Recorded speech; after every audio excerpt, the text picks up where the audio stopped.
ಮಧುಮೇಹ ಇರುವವರು ನಿದ್ರಾಹೀನತೆ, ಮೂಳೆಗಳಲ್ಲಿ ನೋವು, ಮಂಡಿ ನೋವು ಇದ್ದರೆ 1 ಗ್ಲಾಸ್ ಹಾಲಿಗೆ 1 ಚಮಚದಷ್ಟು ಈ ಮಿಶ್ರಣವನ್ನು ಬೆರೆಸಿ ಕುಡಿಯಿರಿ. ನಿಮ್ಮ ದೇಹಕ್ಕೆ ಶಕ್ತಿ ಸಿಗುತ್ತೆ, ಮಧುಮೇಹ ನಿಯಂತ್ರಣಕ್ಕೆ ಬರುತ್ತೆ, ಮೂಳೆ ಸ್ಟ್ರಾಂಗ್ ಆಗುತ್ತೆ, ನಿದ್ರಾಹೀನತೆ ನಿವಾರಣೆ ಆಗುತ್ತೆ. ಅದಕ್ಕೆ ನಾನು ಮೊದಲನೇದಾಗಿ ಗಸಗಸೆ 2 ಸ್ಪೂನ್ ತೊಗೊಂಡಿದ್ದೀನಿ. ಗಸಗಸೆ ನಿದ್ರಾಹೀನತೆ ನಿವಾರಣೆ ಮಾಡುತ್ತೆ, ತುಂಬ ಚೆನ್ನಾಗಿ ನಿದ್ರೆ ಬರುತ್ತೆ, ಮಧುಮೇಹಿಗಳಿಗೂ ಒಳ್ಳೆಯದು, ಉತ್ತಮವಾದ ಕ್ಯಾಲ್ಶಿಯಂ ಕೂಡ ಇದೆ.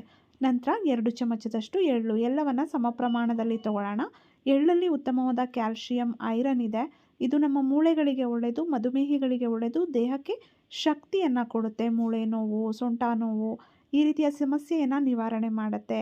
ಇದರಲ್ಲಿ ಇರುವಂತಹ ಎಣ್ಣೆಯ ಅಂಶ, ಜಿಡ್ಡಿನ ಅಂಶ ಅಂದರೆ ಉತ್ತಮವಾದ ಕೊಬ್ಬು ನಮ್ಮ ಆರೋಗ್ಯಕ್ಕೆ ತುಂಬಾ ಪ್ರಯೋಜನಕಾರಿ ಸ್ನೇಹಿತರೆ.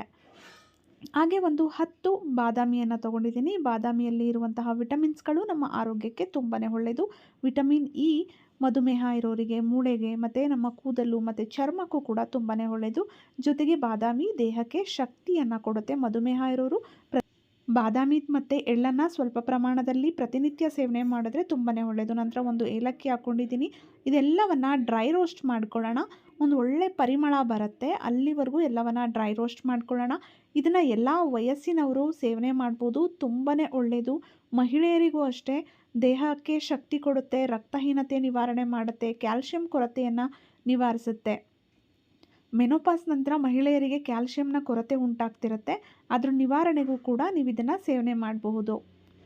ಡ್ರೈ ರೋಸ್ಟ್ ಮಾಡಿ ತಣ್ಣಗಾಗಿದ್ದ ನಂತರ ಇದನ್ನು ಎಷ್ಟು ಸಾಧ್ಯನೋ ಅಷ್ಟು ನೈಸ್ಗೆ ಮಿಕ್ಸಿ ಜಾರಲ್ಲಿ ಪೌಡರ್ ಮಾಡ್ಕೊಳ್ಳಿ. ಇದನ್ನು ಒಂದು ಏರ್ ಟೈಟ್ ಬಾಕ್ಸಲ್ಲಿ ಹಾಕಿ ನೀವು ಫ್ರಿಜ್ಜಲ್ಲಿ ಇಟ್ಕೊಂಡು ಬೇಕಿದ್ದರೆ 15 ದಿನದವರೆಗೂ ಯೂಸ್ ಮಾಡಬಹುದು. ನಿಮ್ಗೆ ಯಾವಾಗ ಬೇಕೋ ಆವಾಗ ವಾರಕ್ಕೋ 15 ದಿನಕ್ಕೋ ಫ್ರೆಶ್ಶಾಗಿ ರೆಡಿ ಮಾಡ್ಕೊಳ್ಳಿ, ತುಂಬಾ ಒಳ್ಳೆಯದು.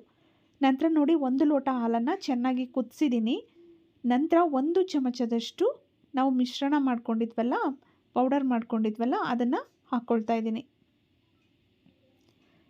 ಜಸ್ಟ್ 1 ಅಥವಾ 2 ನಿಮಿಷ ಕುದಿಸಿ ಸಾಕು. ನಿಮಗೆ ರುಚಿಗೆ ಬೇಕು ಅಂದರೆ ಸಕ್ಕರೆ, ಕಲ್ಲು ಸಕ್ಕರೆ, ಬೆಲ್ಲ ಅಥವಾ ಡ್ರೈ ಡೇಟ್ಸ್ ಪೌಡರನ್ನು ಹಾಕ್ಕೋಬಹುದು. ಮಧುಮೇಹ ಇರೋರು ಯಾವುದೇ ಸಿಹಿಯನ್ನು ಸೇವನೆ ಮಾಡಬೇಡಿ.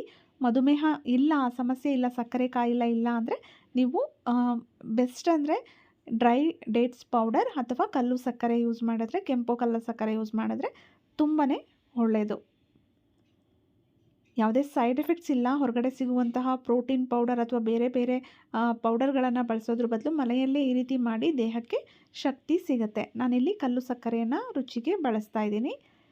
ಮಕ್ಕಳಿಗೆ ಕೊಟ್ಟರು ತುಂಬ ಒಳ್ಳೆಯದು. ಮಕ್ಕಳಿಗೆ ಕಲ್ಲು ಸಕ್ಕರೆ ಅಥವಾ ಡ್ರೈ ಡೇಟ್ಸ್ ಪೌಡರನ್ನು ಬೆರೆಸಿ ಕೊಟ್ಟರೆ ತುಂಬ ಪ್ರಯೋಜನಕಾರಿ. ರಕ್ತಹೀನತೆ ನಿವಾರಣೆ ಆಗುತ್ತೆ, ಕ್ಯಾಲ್ಶಿಯಂ ಕೊರತೆ ನಿವಾರಣೆ ಆಗುತ್ತೆ, ದೇಹಕ್ಕೆ ಶಕ್ತಿ ಸಿಗುತ್ತೆ, ಮೂಳೆಗಳು ಸ್ಟ್ರಾಂಗ್ ಆಗುತ್ತೆ. ಯಾವಾಗ ಸೇವನೆ ಮಾಡಬೇಕು ಅಂದರೆ ನಿಮಗೇನಾದರೂ ನಿದ್ರಾಹೀನತೆ ಸಮಸ್ಯೆ ಇದ್ದರೆ ರಾತ್ರಿ ಮಲಗೋದಕ್ಕಿಂತ ಮುಂಚೆ ಸೇವನೆ ಮಾಡಿ, ಇಲ್ಲಾಂದರೆ ಬೆಳಗ್ಗೆ ಅಥವಾ ಸಂಜೆ ಟೈಮಲ್ಲಿ ಕೂಡ ಸೇವನೆ ಮಾಡ್ಬೋದು. ದಿನಕ್ಕೆ 1 ಅಥವಾ 2 ಟೈಮ್ ನೀವು ಇದನ್ನು ಸೇವನೆ ಮಾಡಿ, ತುಂಬಾ ಒಳ್ಳೆಯದು. ಆಗಲೇ ಹೇಳಿದಾಗೆ ಎಲ್ಲ ವಯಸ್ಸಿನವರು ಸೇವನೆ ಮಾಡಿ, ದೇಹಕ್ಕೆ ಶಕ್ತಿಯನ್ನು ಇದು ಕೊಡುತ್ತೆ. ಇದರಲ್ಲಿ ಇರುವಂತಹ ಉತ್ತಮವಾದ ಫ್ಯಾಟ್ ನಮ್ಮ ಆರೋಗ್ಯಕ್ಕೆ ತುಂಬಾ ಒಳ್ಳೆಯದು.